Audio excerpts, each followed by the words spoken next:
Beis, Perek Tesvav, and I'm going to spend a few minutes we have trying to explain something which is, I think, very deep, halachic, lumdish, and very pertinent from a davening spiritual point of view. So Perek Tesvav, let's first see the words. Seems innocent enough. We learned tefillah from the pasuk La'avdai b'chol levavchem u'b'chol nafshechem. I just want to point out to you, how many times does it say leiv and nefesh in our Kriya Shema? It's not a trick question. Twice. First in the V'ahavtas Hashem Elokecha b'chol levavcha b'chol nafshecha, and then in the V'hayim Shemaya Ula'avdai b'chol levavchem u'b'chol nafshechem. And the third time is V'samtem es dvarei eila al levavchem ve'al nafshechem. Didn't think of that, right? So V'samtem es dvarei eila. So it's interesting, just to make a ha'ara to, as an introduction to our learning here, that in the case of ahava, the mitzvahs ahava v'ahavtas Hashem Elokecha b'chol levavcha v'chol nafshecha, and that's ahava, mitzvahs ahavas Hashem. Second mitzvah is the mitzvah of avodas Hashem. Ezu avodah shebelev zu tefillah. That's v'hayim shemaya la'avdai Hashem Elokechem b'chol levavchem u'v'chol nafshechem. The third mitzvah is sima. I don't even know what it is. V'samtem es dvarei eila. There's ava, there's avodah, and then there's sima. V'samtem es dvarei eila al levavchem ve'al nafshechem. So what happened to the kol? Mashma that there's ava, there's avodah, and then there's sima. And in sima, sometimes, what is that talking about? Sometimes it's they're talking about the whole parsha there, that vasafta degonecha v'sirayshcha v'yitzarecha. It's if you do good, it's going to work out for you. If you don't do good, it's not going to work out for you. There seems to be no kol there. And the subject of the Nefesh HaChaim in Perek Tesvav is, what does kol mean? And maybe we can understand the kol of the Parsha Rishona of Kriya Shema, the kol of the Parsha Shniya of Kriya Shema, and the lack of kol in the mitzvah of sima. That's the sugya. That's the sugya. So, Mashakasav, this is what it says in the Torah, u'v'chol nafshechem, u'b'chol nafshechem. The dagesh here is on the word kol. So, kol nafshechem, just like kol levavchem. Just like b'chol levavcha, b'chol miyadecha, u'b'chol nafshecha, b'chol miyadecha. So, Yadua, says the Nefesh HaChaim, Yadua pluktas chazal, b'kama duchti b'shas, that there is an ongoing machlokes in Shas. We find it in Sanhedrin Ayin Ches, many places. What does kol mean? Kol can be translated in two ways.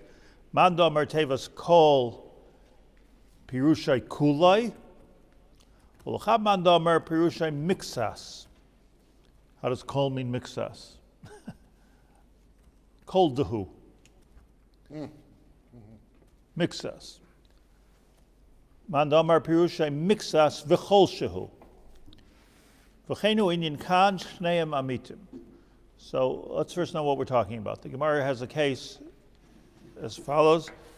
The pasuk says,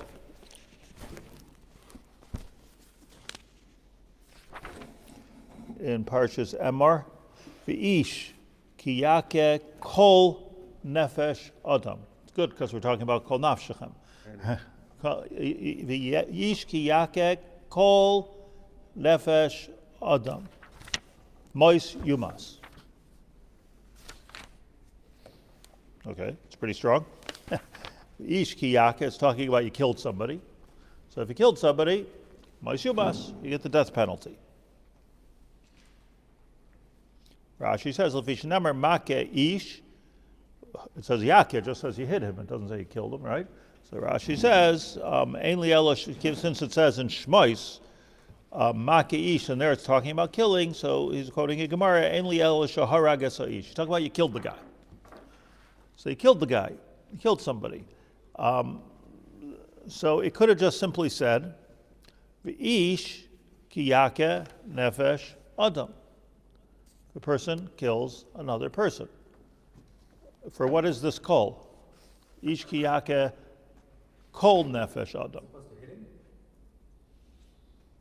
No, not supposed to anything. If you killed somebody, so you're a yake, or ish ki yake, meaning Rashi says you kill. That's what yake means. Nefesh adam. Oh, kol can mean you're killing him a little bit. Killing him a little bit.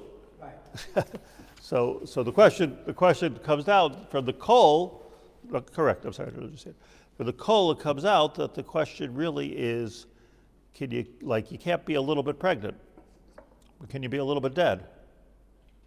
You say yes. if so, we all experience Tchias HaMesim every day. Machayim Mesim Ata. You go to sleep, 1/60th death. So it's mashma like some conditions. Some conditions are complete. It's a yes or no. It's a black and white situation. Or some are incremental. So the Gemara asks this question in the following ways. The Gemara says, here, it brings it here.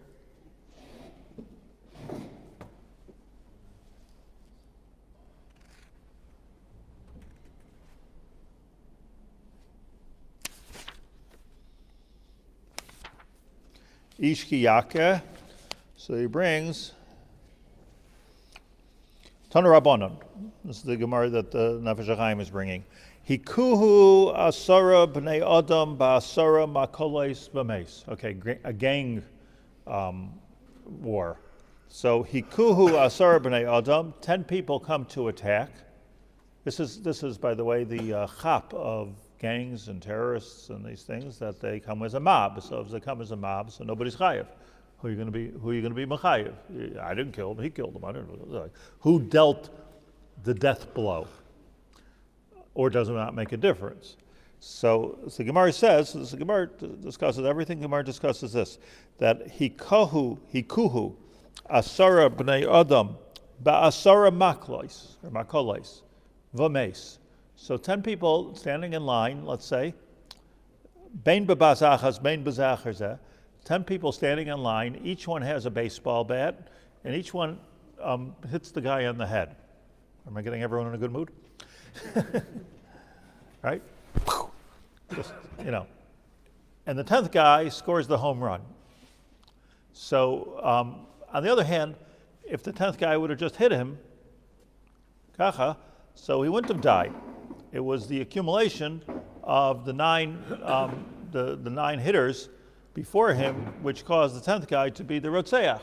So the Gemara wants to know, Hikuhu asara b'nei adam asara makoles v'meis. I doubt if this case would come up a lot in Sanhedrin, but maybe.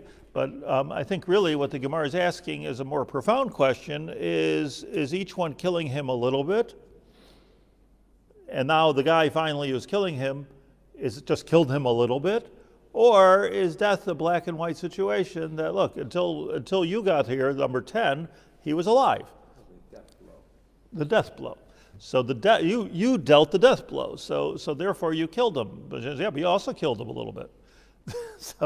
So like I say, when it comes to pregnancy, I presume this is true, kach kibalnu, that you can't be a little bit pregnant. Okay, hello.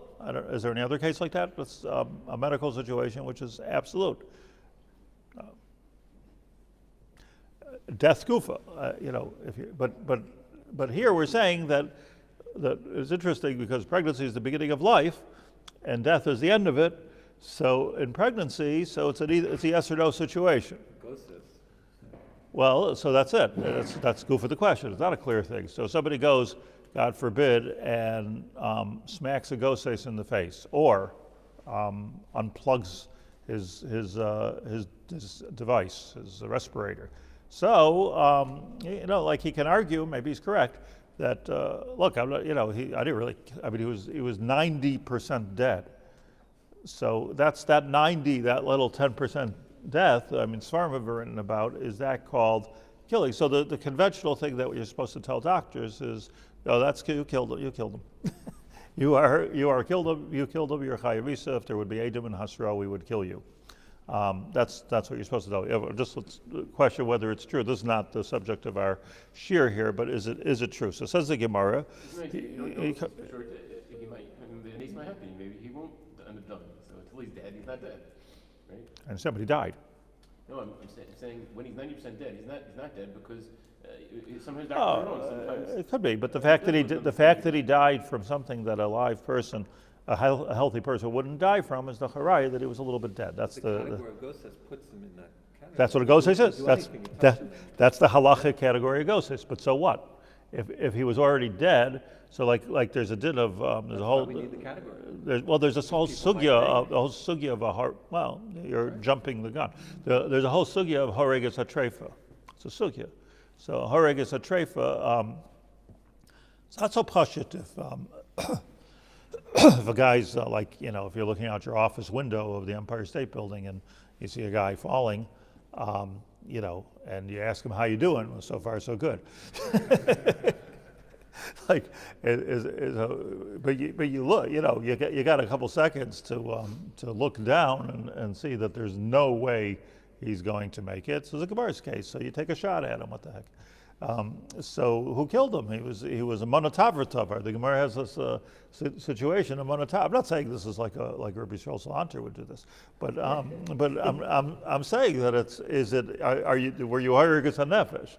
So you're hiring as a hiring. In other words, so this is a similar. This is even a better situation because here you have each one killing him a little bit. Is there such a thing as killing him a little bit? This is a Gemara's question. We don't have to have an ethical discussion here. So the Gemara says, "Hiku asar b'nei adam b'asar ma'koles v'meis bein b'basachas bein b'zacher zeh peturin."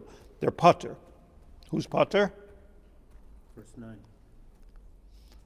The last guy's putter. My taima. Last guy's putter, Rashi says. Paturin means everybody, including the last guy, is putter. Why? Because v'ish kiyake kol nefesh adam adika kol nefesh. So the Gemara here is learning you got to kill a whole person. If you didn't kill a whole person, you didn't kill a person. So the guy, number 10, who didn't kill the whole person, was the Gemara here, but that's what Rashi says in the Gemara, that if you didn't kill the whole person, meaning you killed a dead person or 90% dead person, so you didn't kill the person. Because he's a traitor. Like a treifa. No, but even the person who made him a treifa didn't kill him because he's not dead. So nobody killed him. Are we looking also at the power of the strike? In other words, are we saying maybe that each person on their own doesn't have enough courage to kill him? The 10 together do, but seeing as each one individual didn't, then he would not have died if one of them weren't there.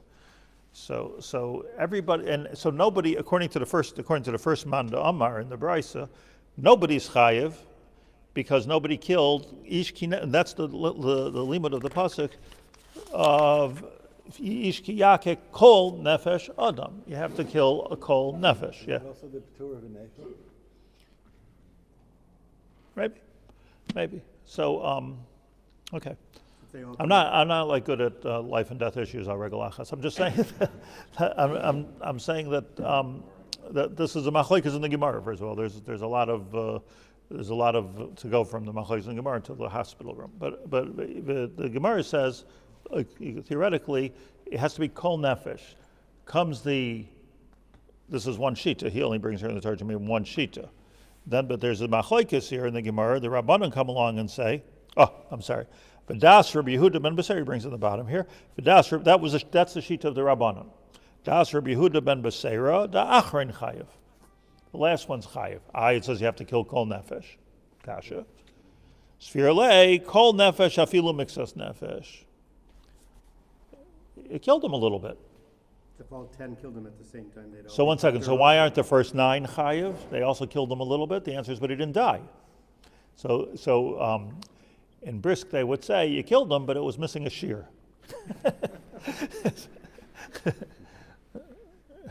Right?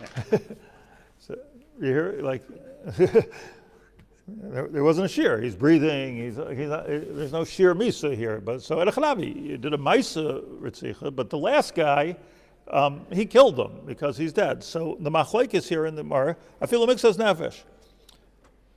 Ukafia Nira says the Torah Tamima.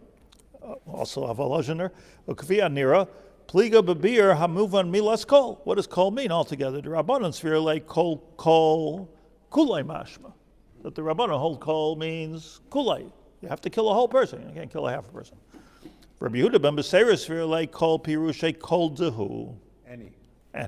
Any, all. That's the shayla. Ukai gavne pligi Rabbi Yehuda ben Beseir Rabbanan b'menachas Yud Aleph Amud Beis Gabi kol hamincha ubebecharis Gimel Amud Aleph bechor kulay bechor mashma kol habechor right? Afilu miksasa bechor b'kaimelon k'Rabbanan. Halacha is like the Rabbanan. So this machlekes is a machlekes everywhere. What does the word kol mean? Let me explain something a little bit just further, like lahasber hadavar. In other words, I'll give you an example in halacha. There's a machlokes also whether between Rabbi Yochanan and Reish Lakish. Do we say a chatzi shir asur min haTorah? So you eat a half a kazayas of chazer, has v'shalom. So Rabbi Yochanan says you're asur midaraisa, but you have to eat a shear. Chazer litz terufe. That's his lashon. Chazer litz terufe. So you ate something that if you'll eat another half of the same thing, you'll be eating chazer. Does that make sense to anybody? He says you're over in Isur deraisa. According to most Rishonim, it means you're over in Isur. It says asur chatzi shear asur min haTorah. Before it's min haTorah, so the pasuk of pshat min haTorah is asur midaraisa. There are those Rishonim that learn asur min haTorah means midarabanan. Just no punishment. Right. There's no punishment. So it's all right. Very good. Well said. So it's an Indian of einish. It's not an Indian of anything else but einish. Chatzi shir asur min haTorah. Amar le Reish Lakish. The Torah says a shear. Ein chayav ad she'ochel as a shear. You're not chayav until you eat the shear. What's the machlokes here? So, just, again, we're talking lumdus and halacha. What's the machlokes? So it just seems to me like you. Let's say you take an orange. You have an orange. Now you take the orange and you cut it in half. So now you have two halves of orange, but it's all orange. Every molecule of it is an orange. You cut it in 8 pieces, 20 pieces, 50 pieces. It's still orange. It's not an orange, but it doesn't have the shear of an orange. So if you say to somebody, "Go to the store and buy me an orange," and they bring you back a tiny little piece of orange, that's not what you meant. Well, people do that, but it's not an orange, but it's 100% orange. Now, right? Maskim, let's say I say, "Go to the store and buy me an iPhone," and he brings me half an iPhone. So, listen, I brought you chazi litz terufe. It's cheaper. Or he brings me an iPhone that doesn't work. So he brings me an iPhone that doesn't communicate. So it's not the pshat that it's missing a shear. It's sefelt against the zech. The whole. It's missing the whole thing. So you have to be choker, right? You hear the chiluk here? You understand this? So you have to decide everything, whether it's every molecule of it is b'mahusay what it is, or is it only what it is when it comes to a shear? This is the machlokes Rabbi Yochanan and Reish Lakish by Isur Torah. We don't know what Isur Torah is. How do you define chazer? Is it the pshat that the Torah said, "Look, this stuff is poison"? And okay, you're going to eat a whole shear of poison, you're going to die. If you're going to eat a little bit of it, you'll get sick. But the whole thing is kol kulay poison, b'pashtus, right? Or Reish Lakish comes along and says that we're not looking. This is what I think. I don't know if this is true, but I think this is the pshat in the Gemara. We're not looking at whether at chazer like poison. How do you know that? Chazer like poison. The Torah says in Isur achila. That's not achila. Chatzi shir is not achila. He didn't do anything. Yom Kippur, it's not poison. It's not treif. It's Yom Kippur. So over there we have clear the halacha that the chayla is allowed to eat a chatzi shir. Chayla. It's asur midrabanan. To eat a chatzi shir is asur midrabanan. It doesn't. Not everybody can just go eat b'shiurim, but it's an isur derabanan, which they gave a chumrah of deraisa. So that being said, if it's a chatzi shir, why is that different than every other? Nobody's going to tell you to eat a chatzi shir of chazer. And yet yet a Rav will tell you if you're not feeling good to eat a chatzi shir. If you're not talking about pikuach nefesh, you're just allowed to eat. You're talking about a chayla. So a chayla she'ein by sakana, there's no pikuach nefesh involved. So you can eat a chatzi shir. What's the difference between a chatzi shir of Yom Kippur and a chatzi shir of chazer? Chazer is chazer, and Yom Kippur is kosher. I'm eating glatt kosher. Right? I mean, there's no, so on one, any way you slice it, it's chazer. But on Yom Kippur, the Isser is Inui. And since the Isser is Inui, so Inui has a shear of a kazayis or kosevis or whatever the shear of achila is, according to which sheet in the Gemara you're saying. So a chatzi shear is not achila. So comes Rabbi Yochanan and Reish Lakish, and they're arguing about this very same thing. So Rabbi Yochanan is saying, look, chatzi shear is aser min haTorah, you just didn't eat enough. But you're ingesting a poison, you're ingesting chazir.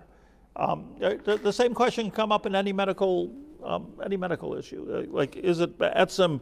Like, this is the shear, but if I didn't eat a shear, it's okay. The doctor didn't kill me. So when you're talking about our Gemara here of 10 people hit somebody, each one, none of them, to answer your questions, are kedei lamus. None of them gave him enough of a bang with the baseball bat that he would die. But the combination of 10 bangs, of 10 hits, so he died. So if you'll say they have to go call nefesh, they're all putter. Nobody killed him. He's dead. Nobody killed him. There is no killer here. Look, life is a killer. You know, you can't come along and say, person is, God forbid, ill. You can't come along and say, well, you know, you killed me because in 1966 you aggravated me such you gave me a heart attack, and that's where the whole thing began. Is that a murderer? So the question is, can you say that the doctor at the end of the whole story, who says there's no quality of life here, plunk, let's unplug the, you know, is that called killing? It's really the same shiloh, just on two different ends. So the question is, do you say kol means everything, or does it mean anything? That's the machlokes in the word. Do you say kol means everything, or do you say kol means anything? See, I remember, I might have said this to you, just Saber es ha'oizen. I remember when I lived in Australia, there was this very mysterious situation that every single, in the intensive care unit, so every single day, a person in a particular room in a particular bed would die at about 4 or 5 o'clock, and this happened repeatedly. Obviously different people, because the first one died. Yeah, it was a deathbed. But the truth is, it was a deathbed. That's the point. You know, like, this was a very bad place to be. But particularly in this thing. So, anyways, they couldn't figure out whether they brought an expert and everything. It's a true story. As it worked out, it came out every day at 4 o'clock. The cleaning lady came in and unplugged the respirator and plugged in her vacuum cleaner.